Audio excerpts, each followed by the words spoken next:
is Alexandria, and some of you may know me as AOC. And from the bottom of my heart, thank you for welcoming me. And, AOC, look, I think she's very nice, but she's very low IQ. And we really don't need low IQ. Between her and Crockett, we're going to give them both an IQ test to see who comes out best. You have not really needed so far to take many foreign policy positions because you were unseating a Democratic incumbent. But now you are very likely going to be going to Washington, and you'll have to sort of build out some of those foreign policy positions. You, in the campaign, made one tweet or made one statement that referred to a killing by Israeli soldiers of civilians in Gaza and called it a massacre, which became a little bit controversial. But I haven't seen anywhere. What is your position on Israel? Well, I believe absolutely in Israel's right to exist. I am a proponent of a two-state solution. And for me, this is not a referendum, I think, on the state of Israel. For me, the lens through which I saw this incident as an activist, as an organizer, if 60 people were killed in Ferguson, Missouri, if 60 people were killed in the South Bronx, unarmed, 60 people were killed in Puerto Rico, I just looked at that incident more through just as an incident. And to me, it would just be completely unacceptable if that happened on our shores. But I am... Of course, the dynamic there in terms of geopolitics and the war in the Middle East is very different than people expressing their First Amendment right to protest. Well, yes, but I also think that what people are starting to see, at least in the occupation of Palestine, is just an increasing crisis of humanitarian condition. And that to me is just where I tend to come from on this issue. You use the term the occupation of Palestine. What did you mean by that? I think what I meant is like the settlements that are increasing in some of these areas and places where Palestinians are experiencing difficulty in access to their housing and homes. Do you think you can expand on that? Yeah, I mean, I think I'd also just, I am not the expert on geopolitics on this issue. You know, for me, I'm a firm believer in finding a two-state solution in this issue. And I'm happy to sit down with leaders on both of these. For me, I just look at things through a human rights lens, and I may not use the right words. I know this is a very honest. That's very honest, and you're going issue. I mean, it's very honest, and when you get to Washington and you're an elected member of Congress, you'll have the opportunity to talk to people on all sides and visit Israel and visit the West Bank. And absolutely, and I think that's one of those things that's important too. Is that especially with the district that I represent. I come from the South Bronx. I come from a Puerto Rican background, and Middle Eastern politics is not exactly what's at my kitchen table every night.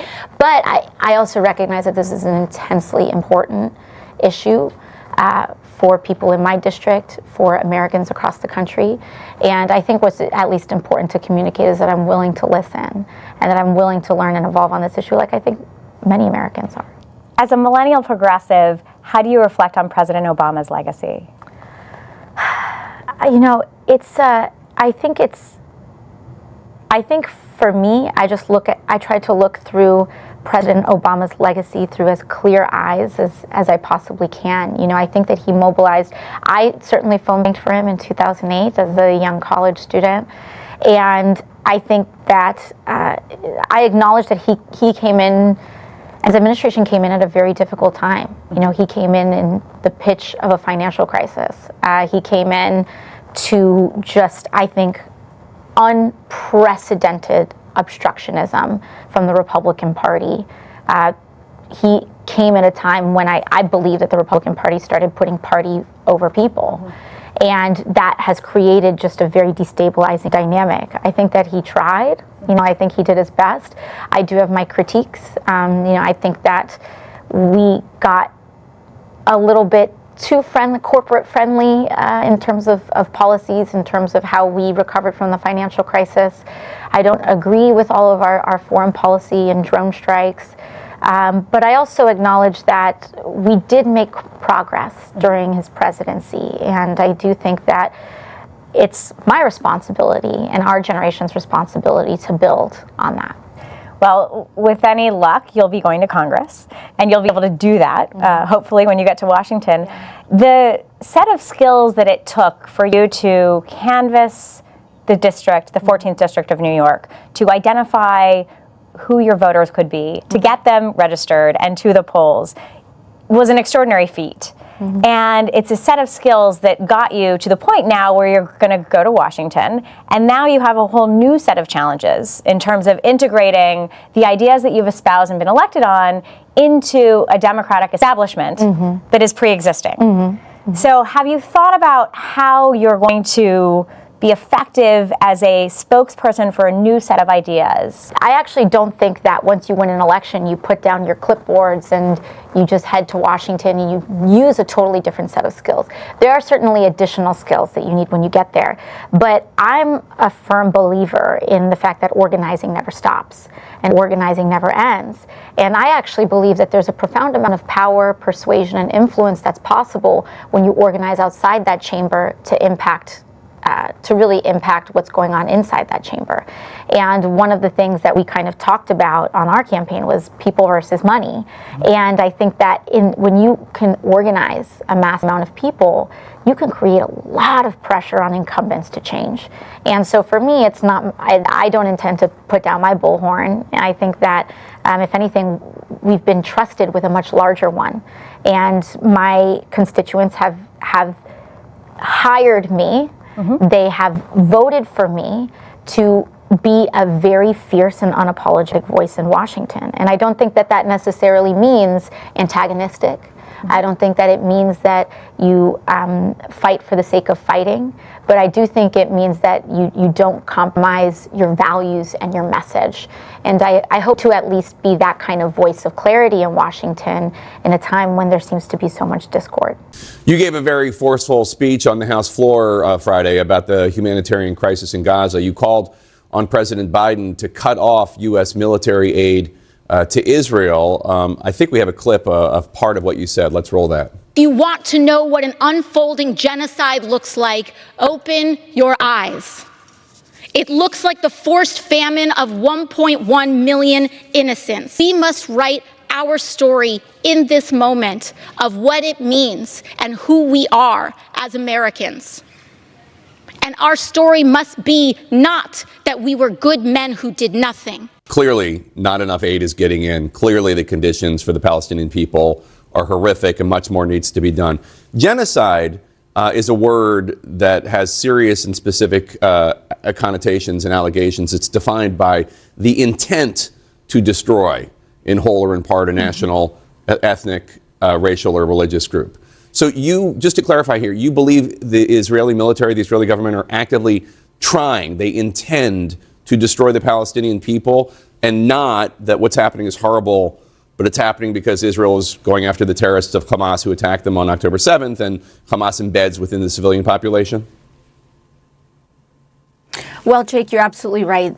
This word is extremely serious. It's one that's taken with extraordinary gravity. And to me, the threshold of intent is a high one. It is a serious one and is not one that is made lightly.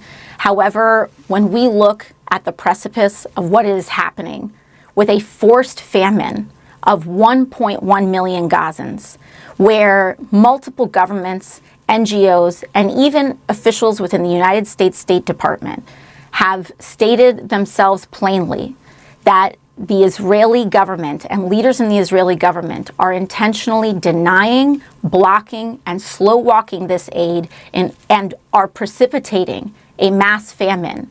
I believe we have crossed the threshold of intent. It is horrific. I think it is extremely clear and it is extremely important that all people understand the difference between people and their governments, Israelis and the Israeli government, Palestinians from Hamas. But what we are seeing here, I think, with a forced famine is beyond our ability to deny or explain away. There is no targeting of Hamas in precipitating a mass famine of 1 million people, half of whom are children. So I asked Israeli officials about your speech, and they say we are allowing hundreds of aid trucks into Gaza every single day. They're trying to increase those numbers.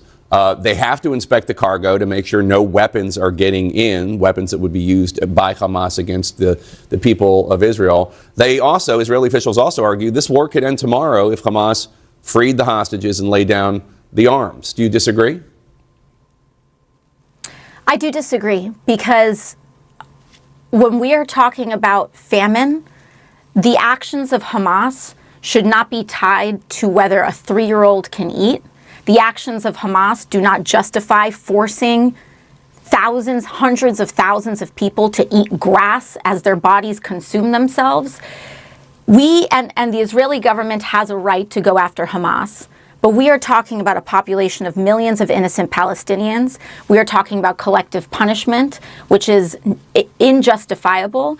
And the excuses that the Israeli government is giving about what they are and are not allowing simply do not square with what the UK government is stating, with what international aid organizations are stating, and even what our own State Department officials are stating, which is that they are not allowing aid to go through. When they're talking about inspections, we're talking about U.S. aid, the United States aid. And so I think that if we are to operate as allies, then we must operate in good faith to uphold the principles of democracy, which includes respect for human rights, and also proving the value of our democracy, which is that we are different than authoritarian, and we are different from other types of regimes with no regard for innocent people. That's all for today. Thank you. If you want global news to keep you up to date on any new developments, please subscribe our channel and forward our content with your friends on social media and email. Thank you very much for keep supporting me. Stay safe, be blessed. Namaste. Thank you, God bless you, and God bless America.